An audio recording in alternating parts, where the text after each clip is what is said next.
Good evening. मेरा नाम doctor तेजस्वी अग्रवाल है। मैं डॉक्टर शेखर भोजराज से 2017 में अपने एमएस के टाइम पे मिला था हिमालयन हॉस्पिटल देहरादून में। तब मैं एमएस कर रहा था। सर एक स्पाइन सर्जरी कैंप करने आए थे देहरादून। तब मुझे उनसे मिलने का मौका मिला था। उसके मिलने के बाद ही मुझे स्पाइन फाउंडेशन के बारे में पता चला था। 2019 में मैंने स्पाइन फाउंडेशन में फेलोशिप करने के लिए इंटरव्यू दिया था और 2020 में मुझे सर ने सेलेक्ट करा था for 2 year spine foundation fellowship. 2020 से 2022 मैंने 2 साल सर के अंडर स्पाइन ट्रेनिंग ली है मुंबई में। उसको ख़त्म करने के बाद मैं देहरादून, अपने होम टाउन जहाँ से मैं बिलोंग करता हूँ, वहाँ पे वापस आके मैंने अपनी स्पाइन प्रैक्टिस शुरू करी। स्पाइन फाउंडेशन के ख़त्म करने के बाद से अभी मैं इस hospital Swami Vivekananda charitable hospital में स्पाइन प्रैक्टिस करता हूँ। जो स्वामी विवेकानंद चैरिटेबल हॉस्पिटल है, जो यहाँ पे पेशेंट्स को जो भी हम ट्रीट कर रहे हैं, वो फ्री ऑफ कॉस्ट तो नहीं है, बट वो एक नॉमिनल, बहुत नॉमिनल चार्जेस पे है, जो एक नॉन अफोर्डेबल पेशेंट अफोर्ड कर सकता है। फॉर इंस्टेंस कोई भी हम स्पाइन सर्जरी अगर बड़ी शहर में करते हैं, वो मिनिमम खर्चा 1 से 1.5 लाख रुपए का आता है। हम वो यहाँ पे अराउंड 25 से 30 हज़ार में, इंक्लूडिंग सब इन्वेस्टिगेशंस, हॉस्पिटल का खर्चा, दवाइयाँ मिला के कर देते हैं।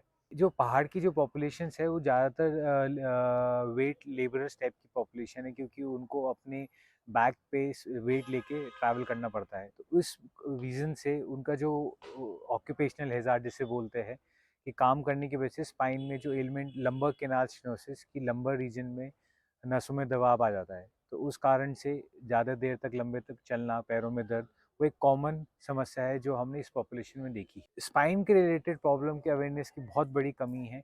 सबसे पहले तो स्पाइन के रिलेटेड लोगों के मन में डर बहुत है कि कोई भी अगर दिक्कत हो जाती है तो उसके रिलेटेड इलाज सफल नहीं होता। ये सबसे बड़ी एक कमी है।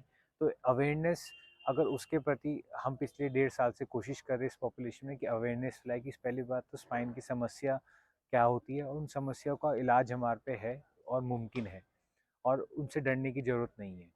जो हम ड्यूरिंग ट्रेनिंग के दौरान स्पाइन फाउंडेशन के माध्यम से, जब हम अलग अलग रूरल विलेजेस में कैंप में जाते थे, तो हमने सीखा कि ज़रूरी नहीं है कि वो पेशेंट्स को हम बड़े शहर में लेके जाए। हम स्पाइन केयर उन्हीं के पॉपुलेशन में जाके कर सकते हैं। तो वो सब simple techniques and red flags ढूंढना कि किस पॉपुलेशन को एक्चुअल में सर्जरी की ज़रूरत है, किस पॉपुलेशन को सर्जरी की ज़रूरत ही नहीं है, वो सीखने को मिला। फिर जब वापस यहाँ पे आके शुरू करा, तो स्पाइन फाउंडेशन के वो सिखाए हुए टेक्निक से हमने उस पॉपुलेशन को आइडेंटिफाई करा, प्लस उन सिमिलर टेक्निक से हमने वही उसी पॉपुलेशन में जाके, जैसे ये हॉस्पिटल जो है, ये एक ट्राइबल पॉपुलेशन को केटर करता है, एंड इसकी लोकेशन ऐसी है कि हम उस पॉपुलेशन को ईजिली केटर कर पा रहे हैं।